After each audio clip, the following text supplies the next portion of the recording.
Descoñezo esos datos que vostede me decía, se lle van permitir ás comunidades autónomas un 0,1%, dende logo lle podo asegurar que a maior parte da capacidade de endebedamento vai se reservar, non me cabe ninguna dúbida, para a Administración Central, que está máis endebedada e sigue endebedándose que o Goberno central. Por lo tanto, non sei se se vai permitir un 0,1%, non sei se faríamos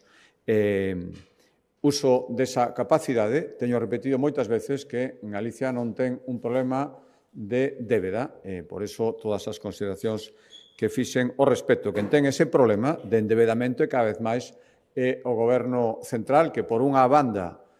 sigue aumentando esa capacidade que se autotorga e, por outra banda, sigue aprobando leyes dende o Goberno central sen ningún diálogo coas comunidades autónomas e que supoñen un aumento de gasto moi importante. Por lo tanto, eu, sinceramente, preferiría que non se fixeran esas cousas sin diálogo, sin financiación, antes que ahora veñan a decir que nos podemos endebedar como levan eles endebedándose nunha enorme cantidade nos últimos anos. Respecto ao financiamento, 8%, bueno, veremos como se distribuye, que ese é o que da cuestión.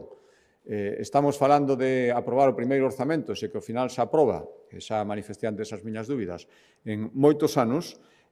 supoño que un dos reclamos será aumentar o financiamento das comunidades autónomas, pero que, se non falamos desa distribución, ese 8% a mí me di moi pouco, porque se unhas comunidades autónomas van estar máis beneficiadas que outras en negociacións bilaterais e sin criterios obxectivos, ese aumento incluso podría ser perxudicial para Galicia.